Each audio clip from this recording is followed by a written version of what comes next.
ഇനി ഇടുക്കിയിലേക്കൊന്ന് പോകണം. അവിടെ നമ്മുടെ വണ്ടിപ്പെരിയാർ പോക്സോ കേസിൽ കുറ്റമുക്തനാക്കപ്പെട്ട അർജുൻ ഹൈക്കോടതി വിധിക്ക് പിന്നാലെ സംസ്ഥാനം വിട്ടു മുങ്ങി എന്ന വാർത്തയാണ് ഇപ്പോൾ വരുന്നത്.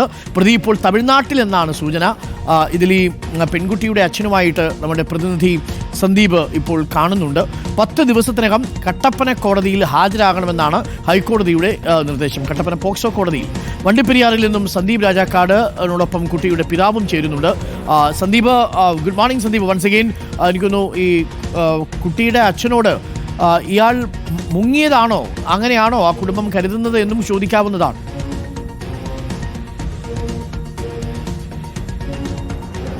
Morning doctor Arunkumar.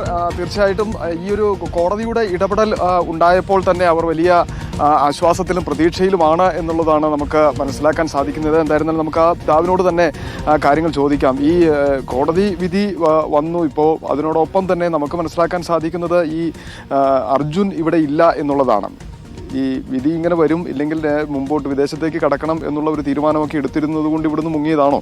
അതെ, നമ്മളിത് ഈ നമ്മുടെ കേസ് 1 വർഷക്കാലമായിട്ട് നമ്മൾ അവനെ വെറുതെ വിട്ടുകൊണ്ട് ഒരു കൊലയാളി ഇങ്ങനെ പുറത്തിറങ്ങി നടക്കുന്നു, ഫ്രീ ആയിട്ടിരിക്കുന്നു, അവൻ്റെ സ്വന്തം കാര്യങ്ങൾ നടക്കുന്നു എന്നും പറഞ്ഞ് നമുക്ക് ആകെ ഭയങ്കര വിഷമത്തിലായിരുന്നു. ഇവൻ അകത്ത് കിടക്കേണ്ട ആളാണ്, കൊല്ലപ്പെടേണ്ട ആളാണ്.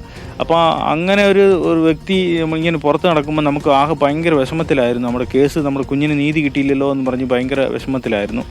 അങ്ങനെ നിൽക്കുമ്പോഴാണ് ഈ ഡിസംബർ മാസം ഇയാൾ പുറത്ത് വിദേശത്തേക്ക് പോകുന്ന ഒരു പ്ലാൻ ഇങ്ങനെ അവരുടെ വീട്ടുകാർ മുഖാന നമുക്ക്, വേറെ ഒരാൾ മുഖാന നമുക്ക് അറിഞ്ഞു. അതുകൊണ്ട് ഈ കാര്യം നമ്മൾ ഇവന് പുറത്ത് പോയി കഴിഞ്ഞാൽ നമ്മൾ കേസിനെ ബാധിക്കും, സർക്കാരിനും ബുദ്ധിമുട്ടാകും എന്നുള്ള കാര്യം നമുക്ക് മനസ്സിലാക്കിക്കൊണ്ട് നമ്മൾ മുഖ്യമന്ത്രി അടക്കം ഹൈക്കോടതിയിലും ഇങ്ങനെ ഒരു 7 പേർക്ക് നമ്മൾ മനുഷ്യാവകാശ കമ്മീഷൻ, ഇങ്ങനെ DGP, SP എല്ലാവർക്കും ഇങ്ങനെ ഒരു കത്തുകൾ നമ്മൾ കംപ്ലൈൻ്റ് ആയിട്ട് നമ്മൾ കൊടുത്തിട്ടുണ്ടായിരുന്നു. ഇയാൾ പുറത്ത് പോയി കഴിഞ്ഞാൽ കേസിനെ ബാധിക്കും, ബുദ്ധിമുട്ടുണ്ടാകും എന്നുള്ള കാര്യം നമ്മൾ അറിയിച്ചിട്ടുണ്ടായിരുന്നു.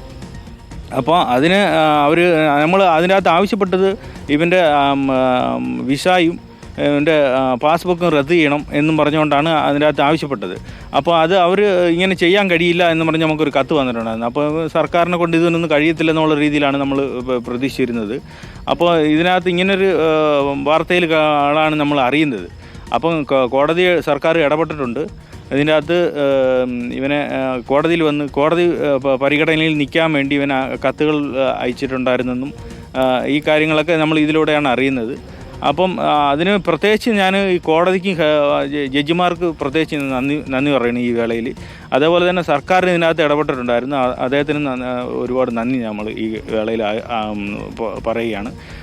അതുമാത്രമല്ല, ഇനി നമുക്കൊരു ഇപ്പോൾ ഒരു ആശ്വാസം നമുക്കുണ്ട്. ഇത്തരം ബുദ്ധിമുട്ടിലിരുന്ന് നമുക്കൊരു ആശ്വാസം കിട്ടിയിട്ടുണ്ട്. വളരെ സന്തോഷത്തിലാണ് ഇപ്പോൾ. പ്രതീക്ഷയുണ്ട് ഇനി നമുക്കൊരു നീതി കിട്ടും എന്നുള്ളൊരു പ്രതീക്ഷയുണ്ട്. ഡോക്ടർ അരുൺകുമാർ, അത്തരത്തിൽ തന്നെയാണ് അദ്ദേഹം പ്രതികരിക്കുന്നത്.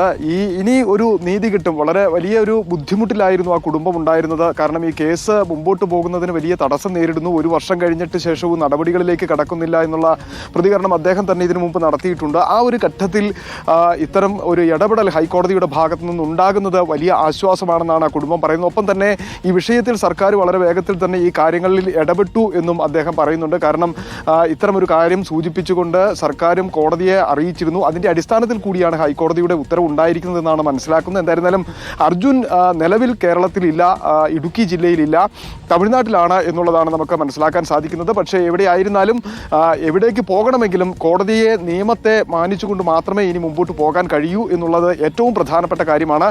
അതുകൊണ്ട് തന്നെ വിദേശത്തേക്കല്ല, ഇവിടേക്ക് പോകണമെങ്കിലും ഇപ്പോൾ വന്നിരിക്കുന്ന കോടതി ഉത്തരവുകൾ, അതുമായി ബന്ധപ്പെട്ട് ഉണ്ടാകുന്ന നിയമപരമായ കാര്യങ്ങൾ എല്ലാം നടത്തിയതിന് ശേഷം മാത്രമേ മുമ്പോട്ട് പോകാൻ കഴിയൂ എന്നുള്ളതാണ് അതിലേറ്റവും പ്രധാനം. ഈ 10 ദിവസത്തിനുള്ളിൽ അർജുൻ കോടതിയിൽ ഹാജരാകുമോ എന്നുള്ള ഒരു ചോദ്യമാണ് ഡോക്ടർ അരുൺകുമാർ നിൽക്കുന്നത്. Okay, thank you. ഒരു പ്രേക്ഷകൻ എഴുതുന്നു, ഉബൈദ് ഏറിയാട് പാവം, ആ മനുഷ്യൻ ഇത്രയൊക്കെ അനീതി നേരിട്ടിട്ടും ചെറിയൊരു നീതി കിട്ടിയപ്പോൾ അയാളുടെ ഒരു നന്ദി എത്രത്തോളം ഉണ്ട് എന്ന് പറയുന്നു. പെൺകുട്ടിയുടെ അച്ഛനെ കുറിച്ചാണ്.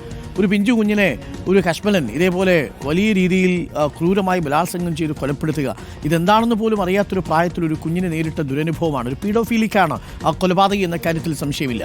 അർജുനെ വെറുതെ വിട്ടതിനെ തുടർന്ന് നമ്മൾ അർജുനുമായിട്ട് ഒരു അഭിമുഖം ലൈവായിട്ട് സംപ്രേഷണം ചെയ്തിരുന്നു. അതിൽ ചില കാര്യങ്ങൾ പ്രേക്ഷകർക്ക് വായിച്ചെടുക്കാനുണ്ട് എന്ന് ഒരിക്കൽ കൂടി പറയുന്നു. അതൊരിക്കൽ കൂടി നിങ്ങൾ കാണുക. വളരെ ക്രിട്ടിക്കലായിട്ട് വേണം അത് കാണാൻ. അത് കാണുമ്പോൾ പ്രേക്ഷകർക്ക് ചില സംശയങ്ങളുണ്ടാകും. ആ സംശയങ്ങൾ തന്നെയാണ് ഇപ്പോൾ കുഞ്ഞിൻ്റെ അച്ഛനും അമ്മയ്ക്കുമുള്ളത്. ആ അഭിമുഖം വളരെ സഹായകരമായി എന്ന് ആ കുഞ്ഞിൻ്റെ അമ്മയും അച്ഛനും പറയുകയുണ്ടായി. തുടർന്ന് കോടതി നടപടികളിലേക്കും ആ അഭിമുഖം എത്തുന്ന ഒരു സാഹചര്യമുണ്ടായി. പ്രേക്ഷകർ മനസ്സിലാക്കുന്നത് പോലെ അപ്പീലിൽ ഇതുവരെയും മറുപടി നൽകിയിട്ടില്ല. അയാൾ വിദേശത്തേക്ക് കടക്കാനാണ് തീരുമാനം എന്നാണ് ഇപ്പോൾ കുടുംബം കരുതുന്നത്. അങ്ങനെയാണെങ്കിൽ തീർച്ചയായിട്ടും പോലീസ് കൂടുതൽ അലേർട്ടിലായിരിക്കുകയും വേണം. ഇപ്പോൾ ഏതായാലും കീഴടങ്ങാൻ 10 ദിവസത്തെ സമയം അനുവദിച്ചിട്ടുണ്ട് അർജുന്. കട്ടപ്പന പോക്സോ കോടതിയിൽ കീഴടങ്ങുമെന്നാണ് നമ്മൾ കരുതുക. അപ്പോൾ കാറിൽ വലിച്ചെടുത്ത യഥാർത്ഥ പ്രതിയെ കിട്ടിയോ എന്ന് മണികണ്ഠൻ ചോദിക്കുന്നു.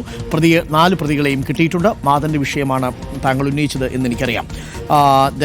ഇവനെയൊക്കെ എന്തിനാ ഇങ്ങനെ പുറത്തുവിടുന്നത് എന്ന് രജിത ചോദിക്കുന്നു. എന്ത് ചെയ്യാം രജിത? നമ്മുടെ നിയമവ്യവസ്ഥ അനുസരിച്ച് തെളിവുകൾ വേണം, എവിഡൻസുകൾ വേണം. പക്ഷേ പലപ്പോഴും ഈ കുറ്റകൃത്യങ്ങൾ ചെയ്യുമ്പോൾ എവിഡൻസുകൾ സമർത്ഥമായി ഒളിപ്പിക്കാൻ കഴിയുന്നവരോ അഥവാ എവിഡൻസുകൾ, തെളിവുകൾ സമർത്ഥമായി ഹാജരാക്കാൻ കഴിയാത്ത സാഹചര്യത്തിലുമാണ് ഈ പ്രതികൾ രക്ഷപ്പെട്ടു പോകുന്നത്.